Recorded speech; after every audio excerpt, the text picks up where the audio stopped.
Hey guys, what's up? IrishEmerald here. Welcome back to the channel. Today I'm just going to have a quick browse through and quick chat and update on where we are standing qualifying in for the Draft League World Cup that's happening next summer. Now, it's been a while since I did a video. Look, apologies. There's no more leagues really going on that I wanted to join between now and the release of Brilliant Diamond, Shining Pearl, because we didn't know what the meta was going to be shifting to. And honestly, I didn't really want to be playing competitive Pokemon just at the tail end of a meta. I was feeling a little bit burnt out, so I took a bit of time away. I even went to, I was trying to stream a Nuzlocke, but work got way too much on top of me, and I just didn't have the time in the evenings to be able to actually even play a Nuzlocke. I just got to the point where I was just too busy. I had loads going on, so I know, yeah, we haven't seen much on the channel, but look, we're going to have a brief update, brief review. I've been meaning to do this for the last couple of weeks, and I just haven't gotten around to it, and I just said, look, do you know what, I actually have to get this done, because we're going to have draft leagues coming back very, very shortly, now that we have Brilliant Diamond, Shining Pearl out, and all that kind of good stuff. By the way, let me know what you guys think about the new game, all that kind of good stuff. And towards the end of the video, I'll talk about what we're going to have down the road for draft leagues and give you an update about that. But for now, we'll talk through the last 3 leagues we're in. So, quick recap on what we did last in the last update. And by the way, if this is very unedited, I'm sorry. It's just I'm not too sure what to show you. I just said I'd sit down in front of the camera and talk. But a quick recap on the last update video. We didn't do too well. It was obvious. We went straight back into playing draft leagues. We played at a fairly high level. We played in FIFA and we played in UBL. We got a 500 record in FIFA at 5-5, which was respectable. It was okay. But in UBL, we absolutely stunk the joint out. We went 2-7. Very, very abysmal. Our coach competitive score, which is one of the metrics used to try and get into qualification for the World Cup, was just plummeted. And it was already low enough because we hadn't been playing that much before, between our retirement and coming back. So we were really not doing good at all. We were abysmal, and we really needed to turn it around, and I was really hoping that we would have done better at the start, because it just would have given us a better platform, and we would have taken the stress off having to do well later towards the end of the qualification cycle. But luckily we have turned it around, which is absolutely fantastic. I'm going to quickly go through CL2U first, I believe, because that was the first league we did, and I think it might be refreshing just to remind everybody how we got on with that. So, if brief reminder, CL2U was it was a kind of semi Ubers league. We had a lot of the lower tier Ubers that were allowed to be drafted. Our draft, if you guys can recall, was ridiculous. It was just ridiculous. We had Mega Blaziken, Ash Greninja, Rillaboom, and Tornado Asterion.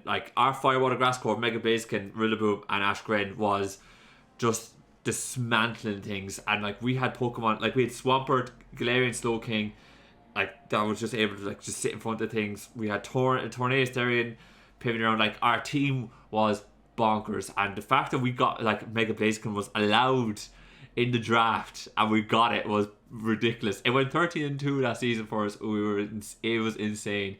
We went unbeaten that whole league. We went 6-0 in the regular season, and unfortunately we did lose the finals, but we got to the finals. I can't really fault that. It was a really good bounce back from such a poor start. Now, we did take a step down in competitiveness in that league, because we went from playing in a 5 rated league and a 4 rated league to playing in a 2.5 rated league. So we took a step back in competitiveness just to try and get back used to it and relearn how to do a little bit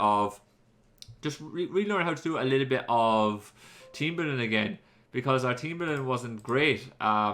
We were making mistakes in team building. We weren't really properly calculating certain speed EVs, defensive EVs. We weren't really being as savvy enough, and luckily as we were playing, that gradually got better. So that's going to be definitely one thing that I'm going to be focusing in on a lot more as we come back, and you're going to be seeing me hopefully come back streaming a lot more, is that I need to be a lot more cuter and smarter with my team building faster, rather than taking 3 months to get there. I need to get there in 2 weeks, so we're back flying again, because we're going straight back into FIFA and UBL. I'll touch on that again later. But our CL2 season was insane, you guys, and it really did help us with qualification, and I'll touch on qualification in a minute.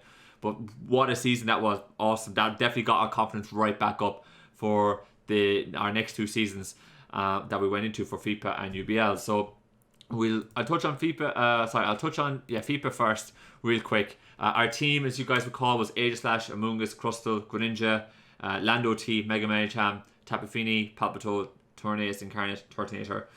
It was a team that had a couple of Pokemon I really wanted to use. I really wanted to use Mega Medicham. It was something I wanted to use for a long time. And I was hoping, I didn't really know if I wanted to use Aegislash or not. But I will say what a Pokemon Aegislash was. I couldn't believe how good it is. Its stats for me aren't great. It's like 9 and 9 kill to death ratio, but it constantly got picked off something for me, and I was able to do all these crazy builds with it to make it work for me in every single week. It was nuts. And the other cool thing was we picked up Tapu Fini halfway through the season, and I was so uncertain about Tapu Fini.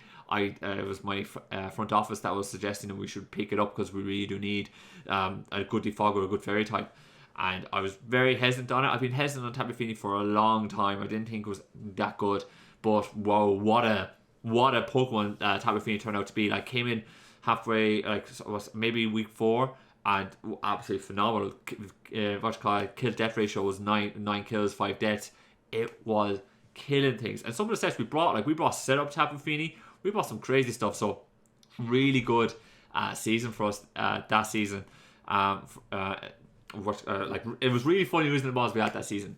We finished 7-3 with +7 diff. We finished 5th overall in the league. It was fantastic considering we went 5-5. This is, and being the highest rated league it can be, like, the competition was going to be stiff, and the fact that we went 7-3, we went into the final week like very relaxed. Like, I was like, look, I'm not too pushed. And there was 3 other coaches that also finished 7-3. They just had higher diff. So, like, between seeds 2 to 5, it's only diff that separates us. Like, if I'd gone in and won games with a bigger margin, we would be higher up there. So we were definitely well in control. Like, we were killing people. We were actually picking up wins, and we were doing very, very well. So delighted with how that season went. We lost in the quarterfinals, unfortunately, but I was okay. I was happy enough. I was like, you know what? Considering where we were last season to this season, where we were like, we were very much in control of our destiny, and like we secured playoffs very early. That was really refreshing, and I was like, yeah, this is really, really good.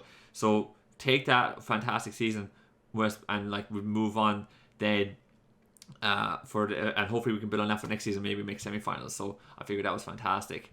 And then lastly, we had our UBL off season where we just played with a lot of low tier mons, and that was really, really good fun. That was and it was a league I really targeted. I really targeted UBL off season in FIFA because I needed to boost my qualification story. So we really targeted doing well in UBL. I know some of the other coaches maybe had a bit mixed feelings, but the off season actually was a higher rated league than the previous UBL season. The previous UBL season was 3.5, and the off season was 4. So it really was very much like, yeah, we need to. I've honed in on. I was like, if we can do well here, and if there's a couple of coaches that are taking this easy, then we can really capitalize on it. And we really did. We went 7-2 overall, fantastic record. And that's literally a complete mirror reverse of what we just went through in the previous UBL season, where we went 2-7. We went 7-2. We completely flipped it on its head, and we came back with an absolute bang. We had on our roster, we had Absol. Just a couple of them. Note the main ones. We had Absol, we had Steelix, we had Sawk, we had Frostlass, and we had Wishy Washy, and we saw Meowstic a couple of times as well. But for me, Sawk was an absolute monster. I did not know how crazy that Pokemon was. Now, granted, it's low tier, so it's not going to be like used at like too often in like main, like in normal leagues. But I thought Sawk was an absolute monster, and Absol was an absolute monster. Sawk more so for me just because it's touch faster, so it's nicer. I like a little bit more speed, but the fact that Pokemon's able to hit so hard, I was like, yeah, you're able to hit really hard all the time. And like, I was there definitely, like, in my head I was thinking to myself, remember how good this Pokemon is, because we need a low tier wall breaker. This is a Pokemon that can actually do it more than likely against a lot of other bigger threats. So it was really cool to see some of those Pokemon in action, and hopefully you guys enjoy that too. So where does that leave us, you guys, regarding the qualification? Well, as you recall, there's 2 routes to get qualified. There's the CCS route, which is basically your coach competitive score.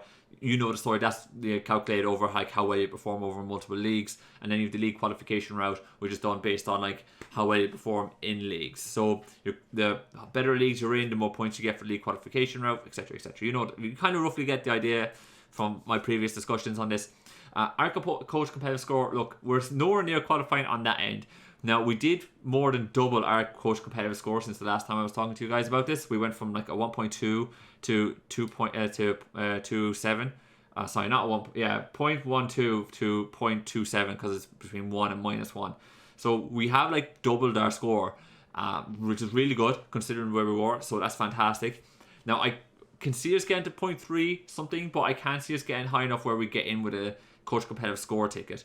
But we are currently right now, if the qualification was cut off today, we would be actually going into the World Cup because we do have enough points on the league qualification route to get ourselves a league ticket, and that's huge for us. That's the route that I was definitely targeting because I didn't think, given how low our coach competitive score was, that we would just get into we would qualify through that route. This time for this World Cup, I figured our best way is getting through the league qualification round, just doing well in a small number of leagues, and that's exactly what we've done. We currently are sitting on 152 league qualification points, and between the season 2 in FIFA and season 1, the off season in UBL, we've scored like 90 points just on those 2 seasons alone. CL2 gave us another 39. That has really put us over the top. And I feel like if we were able to do well in either FIFA or UBL in the coming season, that would just more than likely just secure our league ticket for the Draft League World Cup, which is outstanding. That would be marvelous if we managed to get in through that, and that way we don't have to worry about having to go through some nutty tournament just before the World Cup starts. We would have our ticket in hand, ready to rock and roll, and it's just a matter of keeping ourselves sharp at that point and playing Pokemon. Which would be fantastic. So the fact that right now, if the window was shut, we'd be qualified, is great. That's such a huge turnaround considering how abysmal it was when I last did this video update for you guys. So it's a fantastic turnaround. As I was saying, look, I've touched on it briefly, but I said I'll go through it towards the end of the video. Coming up on the channel, we're going to have UBL and FIFA coming back. FIFA Season 3, really looking forward to how that's going to go. Hopefully we can do well and build on what was a really good Season 2. That'll be absolutely fantastic. And then we have UBL coming up as well. Regarding like which one I'm going to focus on more, honestly, I'm going to play by ear and see which one is going well for me at the time. And the one that's going well, I'm going to focus in on that because I just need the league qualification points to secure our league ticket, because we're just not going to make the gap between where we are now to where we're going to be, where we need to be for the CCS route. So I'm just going to hone in on the one league that we're going to be doing very well in, and the other league, we'll play around with it because it's good. We need the experience with both, with the more likely the World Cup being played on Showdown with the Wi-Fi timer. So we'll see. We definitely need to be playing both, so we're sharp when we amalgamate the two together. But regarding what we're going to be focused on, we're just going to play by ear. Hopefully drafts go well and all that kind of good stuff. I'm anticipating people to come out maybe just before Christmas, potentially, depending on how the draft goes. UBL, I'm not too certain just yet. There'll be more information coming out as the more we learn, but that's where we stand with regarding the league content. Regarding the content on the channel, look guys, there's stuff I want to do. I have a couple of ideas I would like to do. I would like to go back and do the Fix My Team series. That was fun. It's just hard to find the time. It's really hard to find the time to do it. And I had another series I kind of wanted to do as well. I don't want to kind of spoil it, but I just don't know if I'll have the time to do it. But I had a couple of nice ideas there, so we'll see if I have time to be able to execute them, especially when we have 2 leagues in parallel. I just don't know if that would be the case, but we'll see, and we'll go from there. But I do there's plans. I haven't been ignoring the channel. It's just work has just been cascading down on top of me, and I just haven't been able to get on top of it and juggle everything like what I used to. One of the disadvantages of getting older, unfortunately, is that you sadly get busier. But yeah, that's us. I think that's everything I wanted to kind of go through. Hopefully you guys have been enjoying the league content on the channel. I do appreciate everybody who's been watching and following the journey that we've been on since we started it. Hopefully you guys Hope you guys stick around as well. We're almost there. It'll be next summer when we're actually doing it. We have 2 more leagues minimum that we're going to be playing in, and we'll see where we are at the end of that. I think March 31st is the cutoff for leagues. So if I end up playing another league, it's just practice rather than anything else. But we'll see. But yeah, guys, I'm gonna wrap it up there today. Let me know your thoughts and all that kind of good stuff in the comment section down below. I'd love to hear your thoughts and all that. If there's anything you even want to see on the channel, just let me know, because I like all that kind of good stuff is good for me too. It's just good feedback for me, if you know what I mean. So let me know if you like the videos, if you like the draft content, if there's something you'd like me to do differently with them, or if I'm doing too many cuts, edits, all that kind of good stuff. Just yeah, all that's good. But yeah, I'm gonna wrap it up there today. As always, thank you guys so much for watching, and I'll see you next time.